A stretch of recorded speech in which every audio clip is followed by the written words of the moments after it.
श्री शिवाय नमस्तु भयम। दोस्तों, जैसा कि आप सभी लोग जानते हैं कि 30 अप्रैल 2026 यानी गुरुवार को पड़ रही है वैशाख मास की चतुर्दशी तिथि और नरसिंह जयंती व्रत। और दोस्तों, यह वह तिथि है जो वैशाख महीने में पड़ने वाली सबसे बड़ी तिथि है, क्योंकि यह गुरुवार के दिन पड़ने वाली रही है और इसका बहुत ही बड़ा और विशेष महत्व होता है। पूज्य गुरु जी ने कहा है कि अगर कभी भी मौका लग जाए और वैशाख महीने की चतुर्दशी तिथि गुरुवार को पड़ जाए तो आप लोगों को 7 चने की दाल वाला उपाय तो अवश्य ही करना चाहिए। इन दोनों का संयोग बहुत कम आता है। और इसी के साथ में गुरु जी ने अपनी शिव पुराण कथा में बताया है कि इस दिन आपको 7 चने की दाल वाला उपाय तो आपको अवश्य ही करना चाहिए, क्योंकि ऐसा दिन पूरे साल में सिर्फ एक ही बार आता है। और दोस्तों, आप सभी लोग जानते हो कि गुरुवार चतुर्दशी तिथि का अगर सबसे बड़ा कोई उपाय है तो 7 चने की दाल वाला उपाय। तो दोस्तों, इस गुरुवार चतुर्दशी तिथि के दिन आप लोगों को इस 7 चने की दाल वाला उपाय को जरूर करना है। बहुत सारे लोग होंगे जिन लोगों ने इस उपाय को ना किया हो, मतलब पूरा साल निकल गया, उन्होंने किसी भी दिन इस 7 चने की दाल वाला उपाय को ना किया हो। पर दोस्तों, आपके पास एक आखिरी मौका बचा हुआ है, जो कि 30 अप्रैल गुरुवार चतुर्दशी तिथि के दिन है। तो इस दिन आप लोगों को इस वाले उपाय को जरूर कर लेना है। भले ही आपने महीने भर इस उपाय को ना किया हो, पर अगर आपने इस वैशाख महीने के गुरुवार चतुर्दशी तिथि के दिन अगर इस वाले उपाय को कर लिया तो आपको इस उपाय को करने का वह फल मिलेगा जिसकी आपने कभी कल्पना भी नहीं करी होगी। इसीलिए आप लोग इस वाले उपाय को एक बार जरूर कर लेना है, ताकि आप लोगों के हाथ से ये मौका ना जा सके और आपको इस उपाय को करने का फल मिल सके।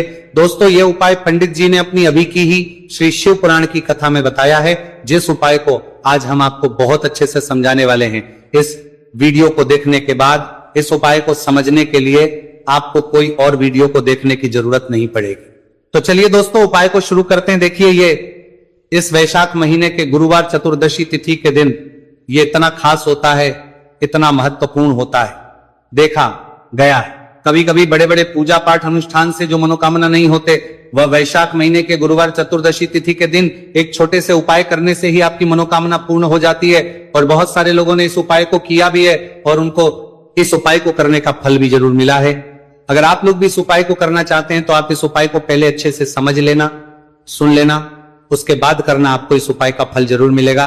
और इस उपाय को कर लेने से आपके घर में चाहे किसी भी प्रकार और समस्या क्यों ना चल रही हो, आपको उसका कारण भी नहीं पता है कि भाई ये समस्या किस कारण से चल रही है, उसका कुछ भी कारण हो सकता है, जैसे पितृदोष हो सकता है या किसी भी तरह का मंगल दोष भी हो सकता है। तो इस दिन आप लोगों को ये वाला उपाय कर लेना है। ये एक ऐसा उपाय है जिस उपाय को अगर किसी विशेष दिन पर किया जाए तो भाई उस विशेष दिन का जो है वह तो हमें मिलता ही मिलता है, पर हमने उस दिन पर इस उपाय को है तो हमें उससे भी बड़ा फल मिलता है और फल बहुत जल्दी मिलता है, क्योंकि आप इस उपाय को बहुत ही बड़े और विशेष दिन पर कर रहे हो। तो चलिए अब उपाय के बारे में बात करते हैं, लेकिन उससे पहले आप लोगों को यह जानना आवश्यक है कि आखिर ये उपाय किस समय करना है, किसको करना है और कैसे करना है। तो चलिए हम आगे आपको वीडियो में एक एक करके बता देते हैं।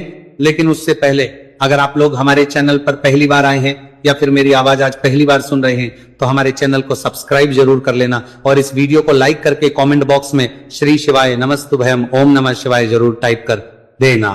तो दोस्तों, इस 7 चने की दाल वाला उपाय को हमें इस गुरुवार चतुर्दशी तिथि के दिन कैसे करना है, किसको करना है, किस समय करना है और कहां पर करना है, ये सारे सवालों के जवाब आपको इस वीडियो में मिल जाएंगे। और जो ये देखेगा भाई उसको 7 चने की दाल वाला उपाय जरूर करना चाहिए, क्योंकि इस दिन एक चने की दाल का भी बहुत ही बड़ा और विशेष महत्व होता है। और जब बात आपके लिए कहा कि दाल के जाए 7 चने की दाल वाला उपाय की, तो ये सोने पर सुहागा वाली बात हो जाती और ये एक बहुत ही बड़ा उपाय हो जाता है इस गुरुवार चतुर्दशी तिथि का। तो अब दोस्तों, इस 7 चने की दाल वाला उपाय को आखिर करना किसको है, सबसे पहले हम लोग वो बात जान लेते हैं।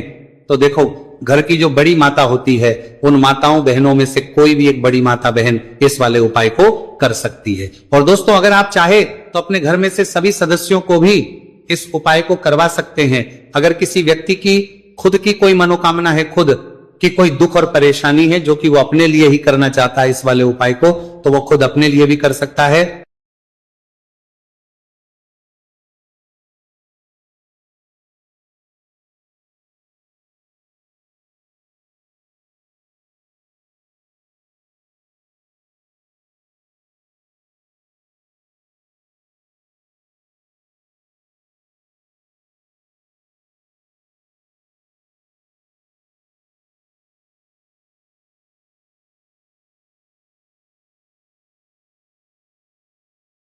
बाकी अगर कोई घर में से ऐसा है जो कि अपने पूरे घर परिवार की सुख और शांति के लिए ये वाला उपाय करना चाहता है तो भाई वो भी कर सकता है, उसमें भी कोई वाली बात नहीं है।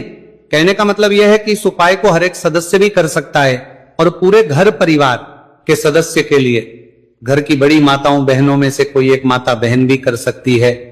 माताएं बहनें अगर घर में उपस्थित ना हो या वह ये वाला उपाय ना कर पा रही हो तो फिर घर का कोई बड़ा सदस्य भी इस 7 चने की दाल वाला उपाय को कर सकता है, चाहे फिर वह पुरुष ही क्यों ना हो, उसमें कोई भी दिक्कत वाली बात नहीं है। अब दोस्तों जो अगला प्रश्न निकल कर आता है वह यह आता है इस उपाय को लेकर के आखिर इस उपाय को हमें किस समय करना, सुबह के समय करना है कि शाम के समय करना है। तो देखो इस वाले उपाय को आप लोग सुबह के समय भी कर सकते हो और शाम के समय प्रदोष काल में भी कर सकते हो। अब अगर आप पूछो कि भाई सबसे उत्तम समय कौन सा रहेगा इस 7 चने की दाल वाला उपाय को करने का, तो हम आपसे बस यही कहेंगे कि इस उपाय को आप सुबह के समय करेंगे तो ज्यादा बेहतर होगा। बाकी अगर प्रदोष काल शाम के समय भी करेंगे तो भी अच्छा होगा, उसमें कोई भी दिक्कत वाली बात नहीं है, उसमें कोई भी दिक्कत वाली बात नहीं है। तो अब दोस्तों जो अगली सबसे बड़ी और महत्वपूर्ण बात आती है वो ये आती है कि सुबह अगर हम उपाय को करेंगे तो हमें कितने बजे से लेकर कितने बजे तक के बीच में करना है, और शाम के समय प्रदोष काल में करेंगे तो हमें कितने बजे से लेकर कितने बजे के बीच में करना है। तो देखो सुबह जितनी जल्दी हो सके आप उपाय को करने की कोशिश करना। बाकी अगर किसी कारणवश लेट भी हो जाओ, थोड़ी देर भी हो जाए तो 10 या 11 बजे तक भी आप कर लेना, पर 12 बजे से ज्यादा देरी ना हो, ठीक है, इस बात का ध्यान रखना। उसके बाद में दोस्तों अगर शाम के समय प्रदोष काल की बात करें, प्रदोष काल का जो समय है होता है वो शाम के 6 बजे से शुरू हो जाता है। मतलब शाम के 6 बजे से लेकर 7 बजे के बीच का जो समय होता है यह समय प्रदोष काल का समय होता है। तो आप इस उपाय को 7 या 8 बजे के बीच में भी कर सकते हो। मतलब शाम के 6 बजे से 8 बजे के बीच में आप कभी भी इस वाले उपाय को कर सकते हो, उसमें कोई भी दिक्कत वाली बात नहीं है। देखिए गुरु बृहस्पति को मजबूत करने से हमें हमारे जीवन में सफलता की प्राप्ति होती है। यदि हमारा किसी भी प्रकार का कार्य अटक रहा है, परिपूर्ण ही नहीं हो पा रहा है, तो हमें अपने गुरु ग्रह को मजबूत करना बहुत अधिक आवश्यक होता है। देखिए जब भी आपको ऐसा लगने लगे कि आपका जो जीवन है बहुत ही ज्यादा दुर्भाग्य के साथ बीत है, आपके कोई भी कार्य सिद्ध नहीं हो पा रहे हैं, तो जीवन में दुर्भाग्य को सौभाग्य में बदलने के लिए आपको यह चमत्कारिक उपाय करने चाहिए। तो गुरुवार की जो यह चतुर्दशी तिथि है आपके जीवन से सारे दुर्भाग्य को दूर करने वाली है। देखिए यदि आपका गुरु ग्रह मजबूत नहीं है, गुरु ग्रह से जुड़ी किसी भी प्रकार की समस्या है, तब भी आपको यह उपाय करना चाहिए।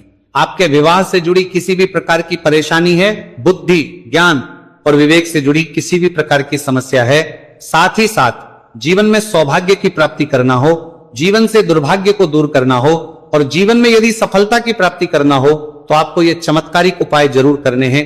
देखिए आज के इस पूरे वीडियो में हम आपको 3 महा उपाय बताने वाले हैं और ये तीनों ही उपाय आपके जीवन की सारी समस्याओं को समाप्त करने वाले हैं। तो चलिए दोस्तों जान लेते हैं विशेष उपाय के बारे में।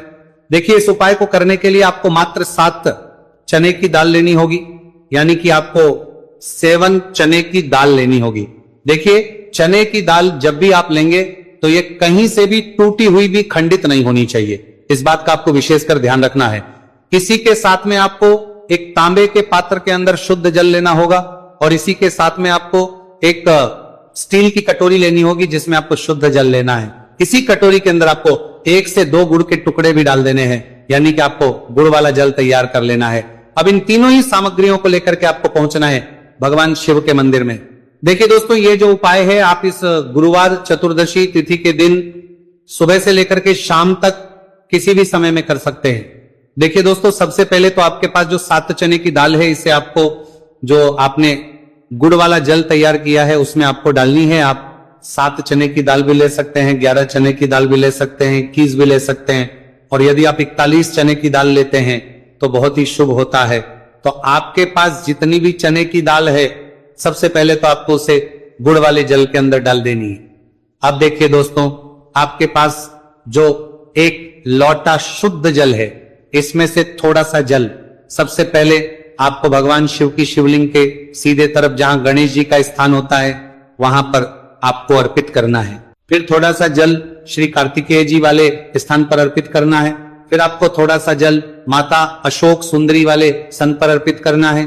फिर आपको थोड़ा सा जल माता पार्वती के हस्तकमल यानी कि कटी वाले भाग पर अर्पित करना है। और अंत में आपको थोड़ा सा जल भगवान शिव के शिवलिंग पर भी अर्पित कर देना है।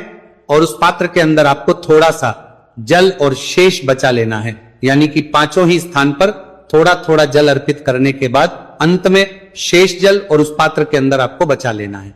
अब आपको बृहस्पति ईश्वर महादेव का स्मरण करना है और आपके पास जो चने की दाल है इसे आपको अपने सीधे हाथ में रखनी है। देखिए गुरुवार का दिन है, इसीलिए आपको ओम नमो भगवते वासुदेवाय इस मंत्र का जाप भी करना है। अब देखिए दोस्तों, आपके पास जितने भी चने की दाल है, चाहे 7 है, 11 है, 41 है, उतनी बार आपको बृहस्पतिश्वर महादेव का स्मरण है। और यह जो चने की दाल है इसे आपको भगवान शिव के शिवलिंग पर अर्पित कर देनी है। आपको लगातार बृहस्पतिश्वर महादेव का स्मरण करते रहना है। अब देखिए अंत में जो आपने उस पात्र के अंदर शेष जल बचाया था, इसे आपको भगवान शिव के शिवलिंग पर ही धीरे धीरे अर्पित कर देना होगा। श्री शिवाय नमस्तु भयम इस मंत्र का जाप करते हुए यह उपाय करने मात्र से आपका जो भाग्य है वो स्वर्ण के समान चमकने लगता है। आपके से जो भी दुर्भाग्य है वह दूर होता है। तो इस प्रकार से आपको यह उपाय कर लेना है। यह उपाय आप सुबह से लेकर के शाम तक किसी भी समय में कर सकते हैं। अब दोस्तों हम जान लेते हैं गुरु जी द्वारा बताए गए दूसरे उपाय के बारे में। देखिए इस उपाय को करने के लिए आपको सबसे पहले तो मात्र थोड़ा सा शुद्ध घी लेना होगा। देखिए आपको मात्र आधा चम्मच ही शुद्ध घी लेना है और इसी के साथ में आपको एक तांबे के पात्र के अंदर अपने ही घर से शुद्ध जल लेना होगा। और इन सभी सामग्रियों को लेकर के आपको भगवान शिव के मंदिर में पहुंच जाना है।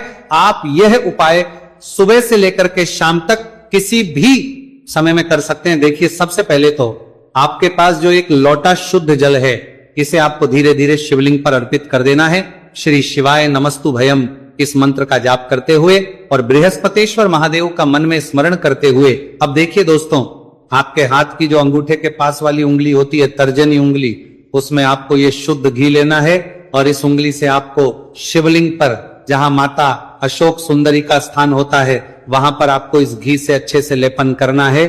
यानी कि माता अशक्त सुंदरी वाले स्थान पर आपको अच्छे से घी का लेपन कर देना है। और आपकी जो भी मनोकामना है, चाहे आप अपने जीवन से दुर्भाग्य को दूर करने के लिए यह उपाय कर रहे हैं, जीवन सौभाग्य की प्राप्ति के लिए आपकी कोई मनोकामना हो, विवाह के लिए आपकी किसी भी प्रकार की कामना हो, जिस भी प्रकार की आपकी कामना है उसे परिपूर्ण करने के लिए आपको कोई प्रार्थना करनी है और इस घी का लेपन आपको माता अशोक सुंदरी वाले स्थान पर कर देना है। अब दोस्तों इस घी वाली उंगली को आपको कहीं भी साफ नहीं करना है, कहीं भी नहीं पहुंचना है, सीधे आपको अपने घर लेकर के आना है और इस घी की जो पहली बिंदी इसे आपको अपने मुख्य द्वार पर लगा देनी है।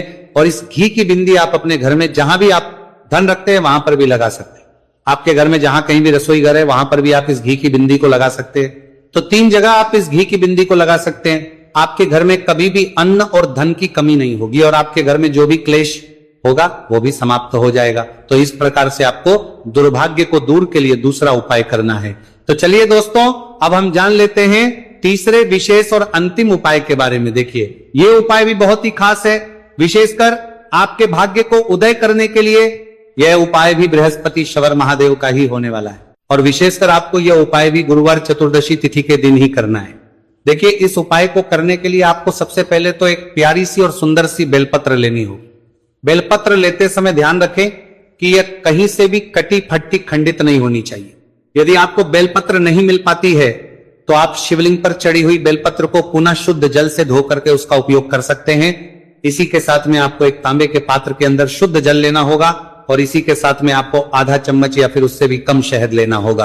अब दोस्तों मात्र ये तीनों ही सामग्रियां लेकर के आपको पहुंचना है भगवान शिव के मंदिर में। मंदिर पहुंच पाने के बाद आप सभी को पता है कि बेलपत्र में 3 पत्तियां होती हैं और बेलपत्र की जो ये तीनों पत्तियां जिस डंडी से जुड़ी हुई होती हैं उस डंडी पर आपको अपने सीधे हाथ की चींटी उंगली के जो पास वाली उंगली होती है, नामिका उंगली, उससे एक बिंदी लगानी है। यानी कि तीनों पत्तियों को जोड़ने वाली जो डंडी है केवल उसी पर आपको शहद लगानी है। इसके बाद आपको यह जो बेलपत्र है इससे महादेव शिवलिंग पर अर्पित कर देनी है। श्री शिवाय नमस्तु भयम इस मंत्र का जाप करते हुए देखिए, बेलपत्र की जो चिकनी साइड है वह शिवलिंग से स्पर्श होगी और इसकी जो डंडी है वह जलाधारी की ओर रहेगी। इस प्रकार से आपको यह बेलपत्री शिवलिंग पर अर्पित करनी है। अब दोस्तों अंत में जो आपके पास एक लोटा शुद्ध जल है, इसे आपको धीरे धीरे शिवलिंग पर अर्पित करना है। श्री शिवाय नमस्तुभयम इस मंत्र का लगातार करते हुए देखिए, ये जल आपको एक विशेष प्रकार से समर्पित करना है, यानी कि यह जल आपको 7 बार में समर्पित करना है। यानी कि थोड़ा सा जल आपको समर्पित करना है, फिर आपको थोड़ी देर रुकना है, फिर आपको थोड़ा सा जल, आपको 2 घर में तख्ती है, आपको थोड़ा सा जल समर्पित करना है, फिर आपको थोड़ा रुकना है। इस प्रकार से आपको थोड़ा थोड़ा जल 7 बार में शिवलिंग पर और करना है। इस प्रकार से आपको 1 लोटे जल से ही यह जल समर्पित करना है, लेकिन को थोड़ा थोड़ा जल करके 7 बार में शिवलिंग पर यह जल अर्पित करना है। और आपको लगातार बृहस्पतिश्वर महादेव का स्मरण करते रहना है। देखिए, जैसे ही ये जल शिवलिंग से होकर के जलाधारी की ओर बहकर के आएगा, तो इस जल को आपको अपने सीधे हाथ में लेना है और इस जल का छिड़काव आपको अपने पूरे शरीर पर कर लेना है। बृहस्पति शवर महादेव का मन में स्मरण करते हुए ये जो उपाय है आपके भाग्य का उदय करता और आपके जीवन से दुर्भाग्य को दूर करता है। तो बहुत ही आसान सा उपाय है। इस उपाय को भी आप इस गुरुवार की चतुर्दशी तिथि पर करके जरूर देखना, आपको निश्चित ही लाभ होगा। तो दोस्तों